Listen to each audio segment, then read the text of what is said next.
Hello. কেমন দেখলে তোমার নিশি যাপনের কভারেজ? কোনো ভুল নেই তো? ওটা স্যাম্পল, আসল সিডিটা আমার কাছে আছে। তাহলে তুমি শুয়ারটা এটা করেছো? কি করব বলো, আমি বিরোধী পক্ষের নেতা। সরকারের শক্ত খুঁটিটা নাড়ানোই তো বিরোধী পক্ষের কাজ। তোমাকে মেরে আমি বিধানসভার দেয়ালে সেঁটে দেবো শুয়ার। তার আগে সরকার তোমাকে কোথায় সেটে দেয় সেটা দেখো।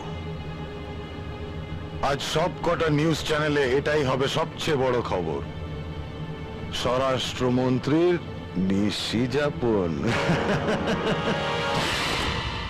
স্যার, এই কনফিডেন্সিয়াল ডকুমেন্টটা নিয়ে কি করব স্যার?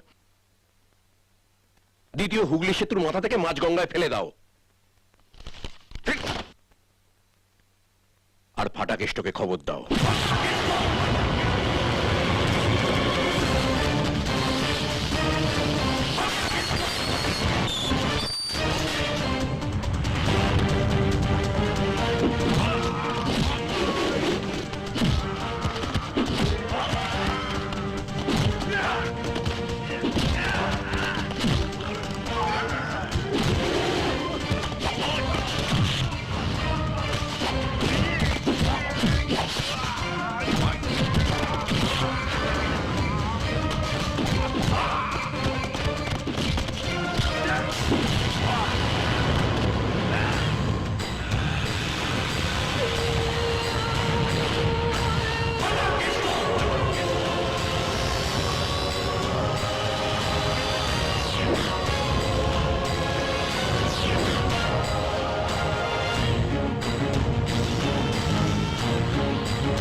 কে আপনি? ফাটাকেষ্ট, গুন্ডা ফাটাকেষ্ট। আমি খবর দেখি না, খবর পড়ি না, খবর তৈরি করি। সিডিটা কোথায়? কিসের সিডি ভাই? তোর বাপের শ্রাদ্ধের সিডি ভাই।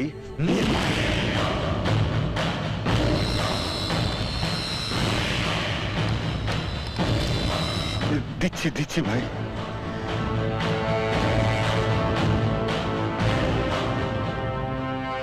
এই নাও সিডিটা।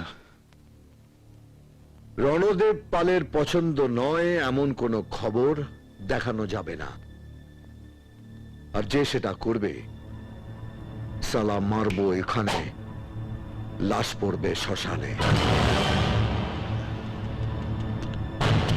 তোমার পারিশ্রমিক। তোমাকে আমার কেন ভালো লাগে জানো? আমি যেটা বলি সেটাই তুমি করে দাও, কখনো না করো না। আর আপনাকে আমার কেন ভালো লাগে জানেন? আপনি আমাকে না বলার মতো কোনো কাজ দেন না। আমার নায়ের একটা লম্বা লিস্ট আছে, একদিন আপনাকে দিয়ে দেব। উঠলে নাকি? হ্যাঁ, আপনাকে বাঁচিয়েছি, এবার ঘরটা তো বাঁচাতে হবে। জানেন তো, ঘর বাঁচলে বড় বাঁচে। আমার অবশ্য এসব সমস্যা নেই, ঘর বার সব একাকার। আমি শুধু একটা কথাই জানি, রণে বনে জলে জঙ্গলে যেখানেই গাড্ডায় পড়িবে, ফাটাকেষ্টকে স্মরণ করিবে। একেবারে ভগবানের জায়গায় বসিয়ে দিলেন। না বসালে গান পেরোবো কি করে? এমএলএ থেকে স্বরাষ্ট্রমন্ত্রী হয়েছি তো তোমারই ভরসায়। তাই বলে আমাকে ভগবানের জায়গায় বসাবেন না। ওর সঙ্গে আমার সম্পর্কটা আদায় কাঁচকলায়। স্বপ্নে আমি কখনো ওর নাক ফাটিয়ে দিই, কখনো ও আমার মুখ ফাটিয়ে দেয়। তুমি ভগবানকে ভয় পাও না? আপনাদের সঙ্গে আমার ওখানেই তফাৎ। আপনারা ভগবানকে ভয় পান, আর আমি ভগবানকে ভালোবাসি। আর ভালোবাসার লোকের সঙ্গে তো একটু ফাটাফাটি হবেই। চলি। স্বপ্নেও গুন্ডামি করে ভগবানের সাথে। যা ধিক্কার। আমি এমএলএ ফাটাকেষ্ট।